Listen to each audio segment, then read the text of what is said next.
I'm Angie Austin with Oil and Gas 360 here at the 2017 Enercom Oil and Gas Conference. And we are joined by Frank Ingriselli. He is the chairman with Erin Energy. Welcome. Well, thank you. All right, so let's get into the history. I understand you recently joined Erin as chairman, but you were previously the founder of the company. So can you talk a little bit, Frank, about why you came back and what your vision is for the company for the future? Sure, absolutely. Well, I'm actually the founder of Erin Energy, which was about 10 years ago, and we were developing coal bed methane fields in China. And what happened was we got caught into the middle of the world financial crisis, and we needed to do something different. So we actually merged in 2010 with what was called at that time CAMAC Energy. Okay. And they had fields in offshore Nigeria that we merged with. And that saved the company, brought in production that we needed, and I retired at that point in time in 2010. And what happened is I just retired recently from another company that I founded and was in contact with Erin Energy, and John Hoffmeister, who was giving a speech here at the conference today. Yeah, I met him. I replaced him as the chairman of Erin Energy. Ah, and I interviewed him about the company last year. Yeah, you probably did. Yeah. So I came back, and I really came back because the company has incredible assets right now, much different than when we sold the company to the majority shareholder at CAMAC, now Erin Energy. And so now they've got world-class assets. They've got the ability, with the wells they'll be drilling, to turn into a multi-billion-dollar enterprise. And so as my career is coming towards the latter part of it, I decided to come back and do the best I can to deliver on that strategic plan. And just like in the movie Wizard of Oz, Dorothy says, clicked her heels and said, there's no place like home. Well, it feels like getting back home with Erin Energy. Yeah. So it's great. That is great. All right, so Erin recently spud the Oyo 9 well. What are the development plans for that well and for the play, and what are the opportunities that this particular well represents? Sure, so it's very exciting. I mean, to come into the company as chairman, 3 months ago I was elected chairman, and knowing that by the end of this year we're going to double production. So what this Oyo 9 well will do, which we just spud on August 11th, this well will increase our production. We're about 6,000 barrels a day today. That well will bring us up to about 13,000 to 14,000 barrels a day, with another well that we're actually just tying back into a floating production storage. So I'm fortunate I'm coming into a company that's going to double production in just several months from now. But what that does is it increases the cash flow dramatically for the company. It reduces our operating costs in half because we have a fixed floating production platform, and that's just a fixed cost. So now, per barrel basis, half the operating costs. Yeah. And our intent is at the end of this well to be drilled is that we will then hopefully drill an exploration well, which by third-party scientific analysis has said that well has about a 65% chance of success with a 1 billion barrel reserve opportunity. So, you know, that's a game changer for Erin Energy. That certainly gets us to be $1 billion enterprise. Yeah. But even without that well, we should be $1 billion enterprise. We're already 800 million, so we're getting close to there. Right. Our stock has seen a dramatic increase in its price just in the last 2 to 3 weeks, so we're excited about that. I'll bet. Erin is operational in 3 countries, I understand: Nigeria, Gambia, and Ghana.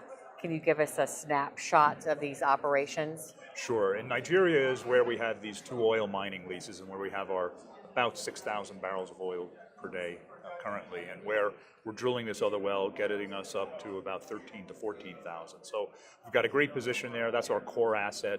We're going to drill these exploration wells, and that'll build the foundation for the company. But I also don't want to discount what the Gambia and what Ghana offers for the company. Mm-hmm. In the Gambia, we just farmed out 80% of our asset there to another company called FAR Energy Limited. It's an Australian company.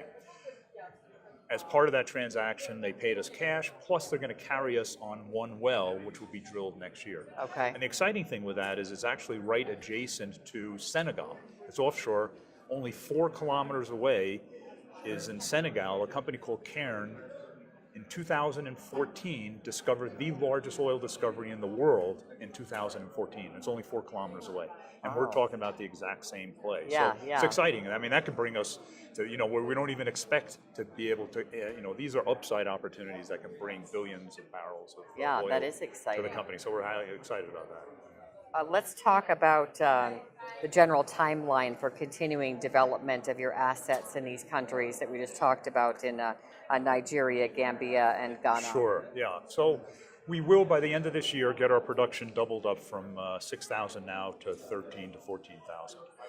If we do drill, right after drilling this production well, which we call OIO9, if we do raise the capital to drill the exploration well, these are expensive wells. So these are $35 to $40 million deep water wells. But if we raise the capital to do that, our plan is then to complete that well, that exploration well, such that we get an ability to complete it and produce it into the same FPSO.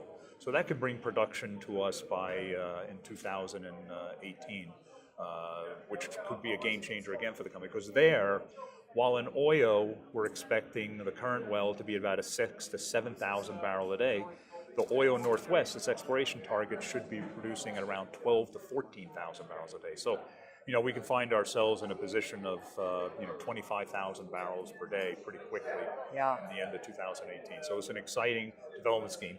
For the Gambia, we have Far Energy will be drilling a well next year. They're completing some seismic reviews and reinterpretation, and they'll be drilling a well in 2018. So that, if they discover it, we look at that as being a couple of year process before we're producing from there. And in Ghana, we have we have operations there, but they're in suspension right now while a border dispute is being arbitrated. And so once that's done, we'll recommence our exploration operations there. So double production by the end of the year. 2018, we drill this exploration well, we can double it again. Again, okay. Well, obviously the company focused on Africa, and when you think about the global oil and gas industry, how would you compare opportunities and challenges of working in Africa to other areas? Sure, yeah. I mean, one challenge we always have is here we are, an American company, trading on the New York Stock Exchange, but our assets are all international. Right. And then number two, they're international in Nigeria and in deep water Nigeria. So sometimes in the investment community in the US, as we're trying to tell shareholders or make a pitch at a conference like this, they're used to seeing US assets and used to seeing shale and what's going on in the plays in the United States. They're not as comfortable or used to seeing assets that are a US company only exploring or developing internationally. However, there's a real parallel. If you look at deep water Gulf, that's very similar to deep water Nigeria. Yeah. But the difference is that it's less costly in Nigeria, and it's actually less regulatory in Nigeria. So we're only paying a 12.5% or 12% royalty there in Nigeria.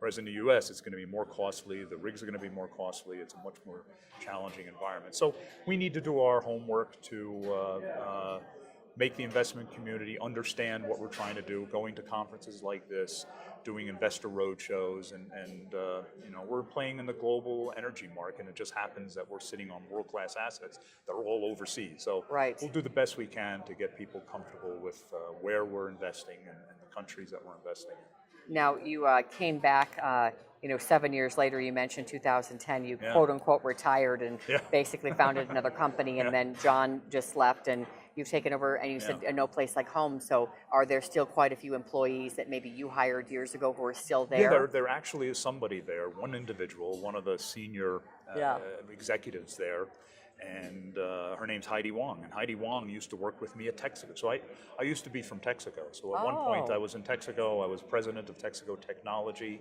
I was president of Texaco International. I had a great career there, but I worked with Heidi while I was at Texaco. And she was working at Texaco. And then she came to work for, when I started this company, which used to be called Pacific Asia Petroleum, and now Erin Energy. So she's been there all the way through. Right. And so it's great to see her, and there are some other people there too, but it's great to be back there and working with people that were two retirements ago. Yes, right, 2 retirements ago. That's funny. Well, Frank, it was a fun talking to you. Well, I can sense your excitement, so congratulations. Well, thank you so much. You're welcome. Okay, thank you. And I'm Angie Austin with Oil and Gas 360. Thanks so much for joining us.